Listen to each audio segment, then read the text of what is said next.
Finnur 13 stiga sigur hérna í Síkinu í öðru leik í úrslitakeppninni, þín fyrstu viðbrögð? Bara ánægður, bara gott svar við frammistöðunni í síðustu leik, sérstaklega gott svar frá okkar sterkum mönnum sem voru slakir í leik 1 og bara, já, fyrst og allt bara gott respons og ánægð með andlega þáttinn, við vorum sterkir þegar áhlaupin komu og héldum okkar. Þið spilið fyrstu 3 leikluta mjög vel, bara minnti mann á seinni hálfleikinn í seinustu leik. Sen í 4. leikluta þá tekur Pétur núna smá yfir leikinn, en þið tóku síðan annað áhlaup eftir það. Já.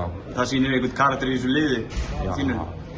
Sólarleik er bara vel frábær í áhlaupum í súslakeppni og eftir áramót og Pétur stórkostlegur leikmaður og við höfum séð hann gera þetta oft en áður, sérstaklega á króknum og maður veit að þegar hann hitnar þá hann gríðarlega erfið viðureignar og svo bara, meðan við vorum svolítið kannski svona heikandi í sókninni svo leiðum við fundum smá takt og sérstaklega fengum hann nokkrar körfur frá Ossi þá einhvern veginn svona náðu að halda bilinu og tími leið og það svona vann með okkur að vera búin að leggja vel í púkið út allan leikinn.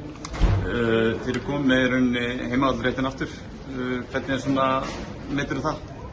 Bara sigurstaðan bara 1-1, þetta bara já, 1-1, það eina sem nú breytist seríu núna yfir að best of 5 í best of 3 og bara svo alltaf í þessum úrslitakeppni, það er bara næsti leikur mikilvægastur og við þurfum að koma okkur heim og taka gott recovery á morgun og taka það góð út á þessu leik og reyna að finna eitthvað hérna sem við þurfum að bæta og bara áfram. Voru einhverjar taktískar breytingar fyrir hennan leik til dæmis?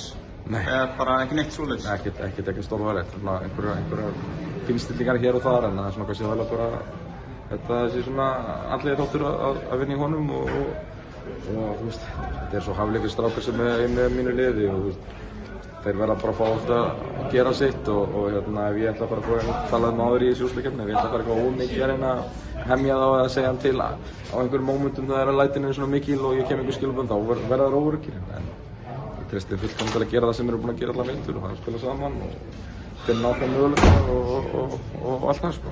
Takk fyrir þetta, Finnur. Takk.